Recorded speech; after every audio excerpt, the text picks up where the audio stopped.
Hey, thanks for joining me. We're going to look at Prophet number 9. I got to tell you, I've been going through these, and it's just a wildly uninteresting comic. I got to be honest. I understand the context of the popularity of it at the time, and that was really just all Stephen Platt, right? I mean, being honest, I never hear anybody talk about the story in this thing.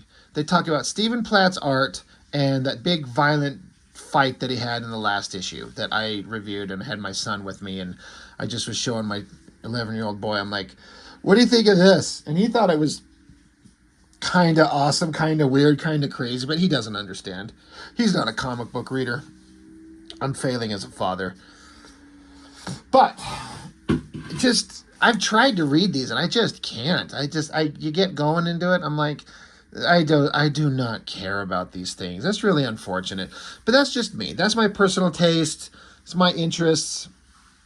I started with Prophet 5. That's the big one. The first Stephen Platt issue. He penciled, inked everything. It was just a crazy artistic experience. And then everything subsequent to that, if I remember correctly, is someone else inking him.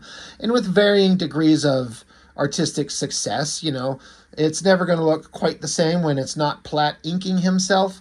But the guys that got working on it do a pretty damn good job. I mean, I feel like they kind of got the vibe that they were going for, and it kind of was working. But the stories, I don't care. This cover, it probably doesn't show on camera, but if you look at it up close, the line work is really shitty. It's like not very high resolution. It's kind of choppy a little bit. I don't feel like this was the best cover they could possibly do. Maybe it was just a sketch and it's all they had, or they thought it would work. It's kind of fine. There's Prophet showing us his back. He's apparently, 14 feet tall, or this girl's 3 feet tall. It's one or the other. But I guess it's kind of dynamic, I guess, Yeah, I can't say it's eye-catching exactly. It's not terrible. But getting into the book, Robert Napton writing it. I think Marlo Alquiza is the guy who's been doing the inks for the previous issues. Sorry, I'm not going to go back and check. I should if I was good at my job, and anybody who was really a person who really cared about this would go back and do it. But I'm one of those losers. It's just like, I think it was this way. But I seem to remember him doing a really good job. His inks are sharp and clean and, got that style that they're looking for. But the art, Pat Lee and Stephen Platt. Now, interesting, Pat Lee we were just talking about on a video a couple days ago, drawing those Transformer comics. If you were to look at the artwork in this and then look at those Transformer comics, there's no way you would look at these and go, well, that's clearly the same guy. Pat Lee really changed his style up. Like, to say he changed his style is to put it mildly. He went from kind of emulating the standard Extreme Studios, Rob Liefeld, Stephen Platt, over-the-top silliness. He went from that to what I think is what he's actually really interested in, is more of an anime, kind of an animated cartoon-looking style, which I think is the best version of him. This is always going to look like second-rate, third-rate versions of Extreme Studios guys. I refer to this often with these videos where I talk about artists looking one way, but until they eventually find themselves. Like Travis Charest over on Wildcats. When he started for Wildstorm, he was just kind of like a Jim Lee clone in a way, but he very quickly found himself. Same thing with Michael Turner, David Finch. I could go on and on forever. But these artists have to get going and then have the opportunity to keep working at their craft and find who they are and the best version of themselves. And this is not Pat Lee's best version of him. It's his animated kind of style. That being said, it just says Pat Lee and Stephen Platt art. So meaning pencils, because they've got an inker, I suppose. I am not sure where the division of labor between Pat Lee and Stephen Platt begins and ends. Having flipped through this, for the most part, if I had to guess, I would guess that Stephen Platt did like the layouts, the breakdowns of stuff. And then Pat Lee did the finishes. Because this doesn't look quite Stephen Platt, and it doesn't quite look Pat Lee. It's a really weird kind of combination. So that's just a theory that I kind of created for myself, is that Stephen Platt did the basic layouts, because the layouts, the basic compositions feel like him, but then the final renderings are very different than what Stephen Platt would do. So that's just my guess. If anybody knows for sure, by all means, please let me know. I'd be very curious to find out. But I can't talk to you about the story. It's not interesting in the least. What is interesting is, so you got these panels. Why there's a slight angle to these panels, like this isn't straight on. It's just got a slight little tip to it. Doesn't affect anything. Look, there's just the tippity top of a moon up here. And then I guess it becomes a dark shadow over there. There's supposed to be a moon behind here. You can see some, I guess, maybe crater indications over here. What a fucking stupid, like, to be the background of this panel, you put a giant moon behind it that is then covered by panels. That's really stupid. Like, who comes up with that? What I will give credit for, I think I've mentioned in other videos, and I want to make sure I point out that the coloring, I feel like, is actually pretty good. I like this uplighting on these rocks. Everything's got to be double lit, so there's just random uplighting coming from wherever.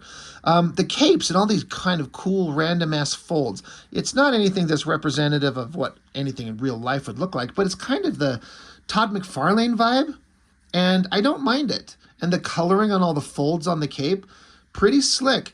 I do not understand how this little bird-shaped beak is supposed to be the hood of his cloak. There's no folds in that to look like it's like a hood on that cloak there. It looks like it in those panels, but not there. Very weird. And then just that really fine cross-hatching line work going on. You got Prophet, and everyone thinks that this is some kind of mask, but I think that they're mind control alien worm slug things just stuck to his face, because that's funnier to me. But yeah, just looking at this work, I mean, Stephen Platt layouts maybe, but this is not quite Platt. I mean, these shapes of his ass cheeks and his thighs and the pose, I'd suppose that could be maybe Platt, but is it just him doing layouts and then Pat Lee doing finishes? Again, if anybody knows for sure, that would be very interesting to find out. Kind of an interesting angle here. His hand up here with this weird little gestural flex thing he's doing. I don't know. I don't know what's going on. More funny hand things going on. More interesting hoodie things over their heads. Yeah. And then there gets to be some weird faces. I mean, Stephen Platt had weird faces, but his weird faces had a very distinct look that was like, okay, that looks like Platt. Jesus Christ, this drawing of Prophet here, it looks like he's got woman titties. Like, tell me that doesn't look like a rack, like woman's boobs right there. We're just barely missing out on some nipples. I'm telling you, I'm just noticing that right now. The backgrounds are kind of good. This is a pretty good elevated shot looking down, the perspective and all the details on that room inside there. That's pretty solid. This is that Kirby character that's just stupid, but it does look like Platt layouts. I don't know if Platt would have these titties up here, but maybe he would. Then you get into the human characters, guys in suits standing there with a giant cigarette, smoke billowing everywhere with his hand behind his back. Weird looking face. Like, I appreciate the energy going on. There's something interesting going on there. The hand is all kind of goofy looking, and the suit's kind of goofy looking, along with the shading in the face. The stuff is just odd. So weird. But, I don't know. The kids loved it, I guess. Interesting looking car. It almost looks like a kind of cartoony little toy buggy. these wheels, how it's bouncing around and it's not even really touching the ground. I guess the implication is, or the intent to draw it that way is to make it look like it's like moving fast because it's not touching the ground. It took me a second, like, well, where's this blast coming from? I guess it's this little tiny thing back here and it's blasting next to him. So you got this guy with, you know, at least the gun sort of kind of makes sense.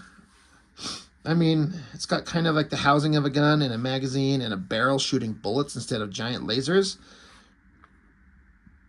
Big, interesting kind of hand going on there.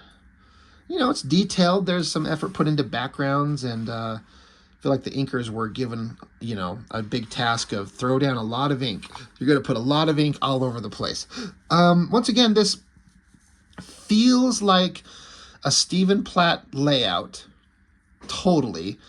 Big, giant image, flexing, giant guns. But the rendering on it, the details feel like not him. So I'm thinking, well, maybe this is Pat Lee. So again, maybe Platt did, like, here's the big blocky face, the body, the legs, the guns.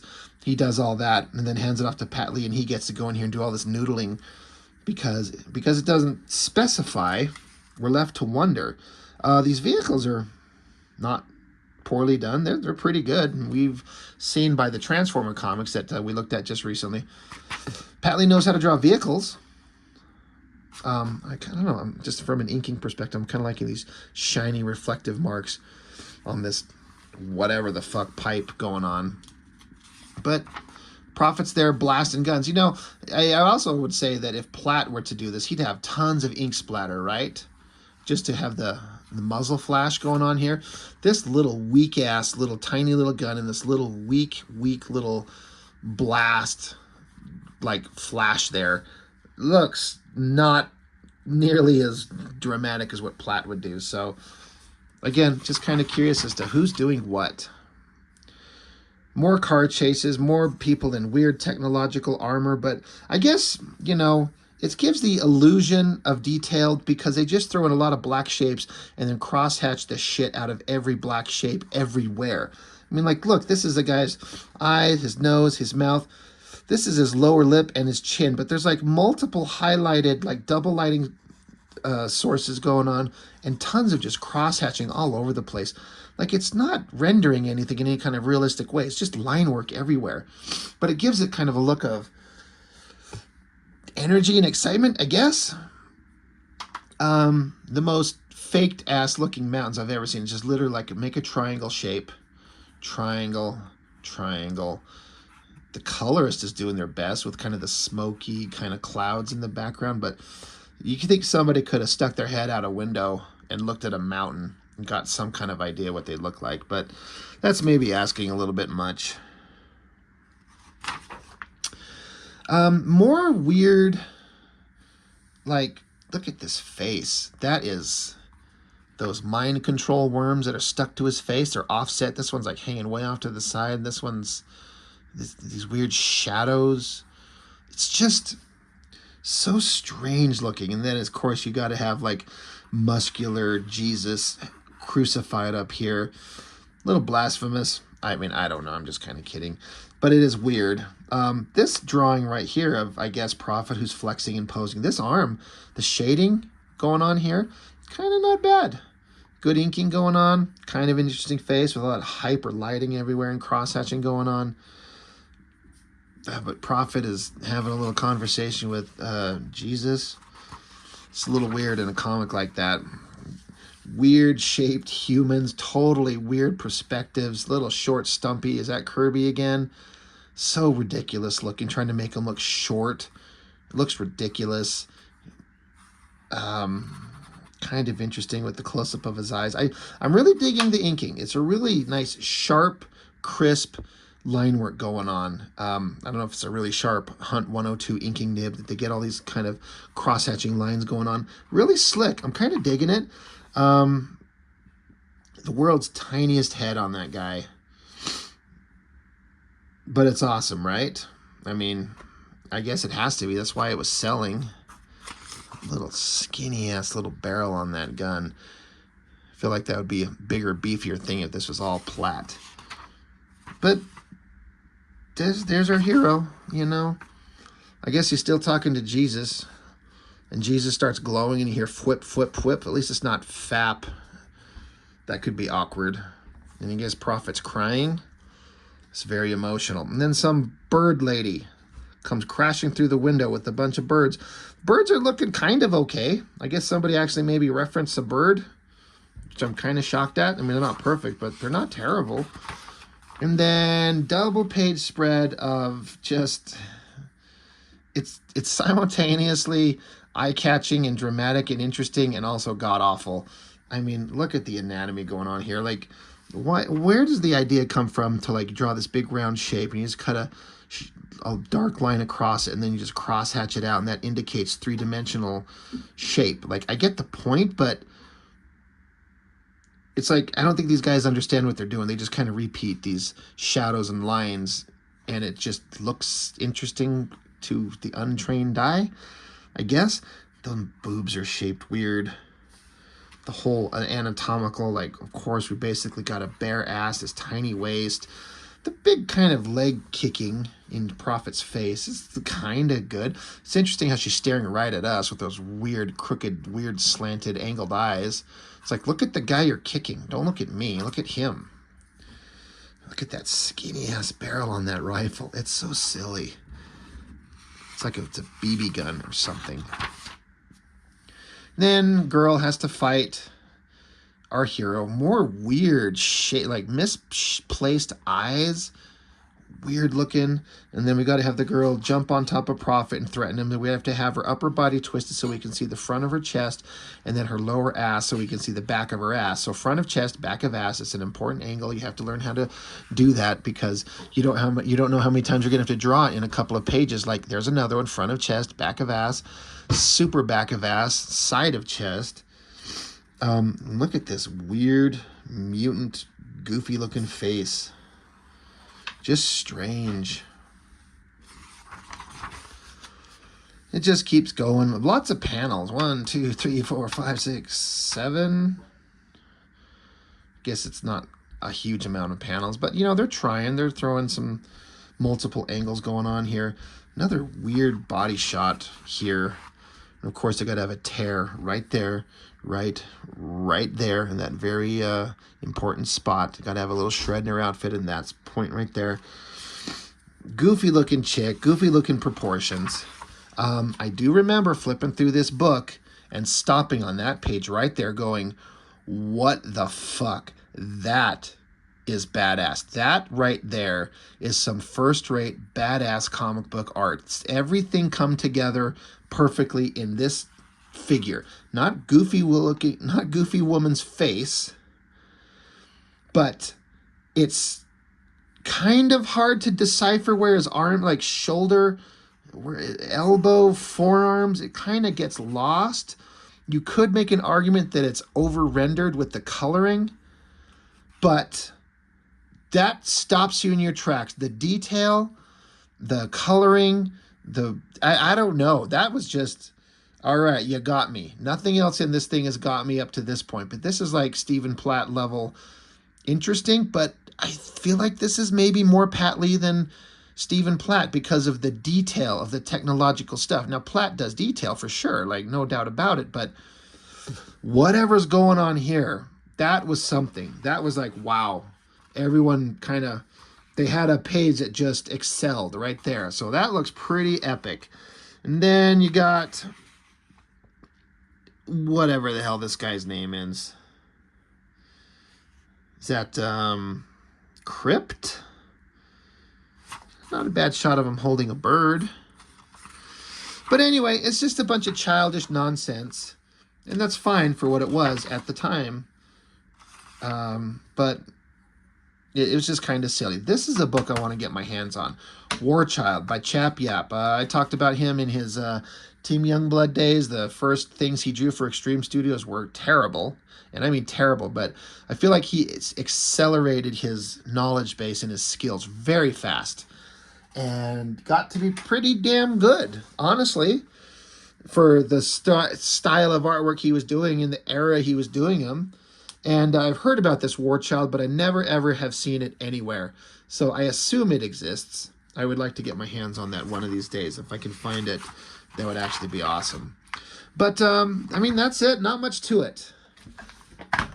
As you can tell by my reading of it, I'm not interested in the story. I'm not going to read this shit. I'm not going to be interested in, like, giving a breakdown of the intricate plot points. It's just childish nonsense. We're here to watch monstrous prophet fight bad guys with guns and knives and blood and guts and tits and asses and all the fun stuff that we as kids liked. And as adults, we kind of like it too. So that's it. Prophet number 9.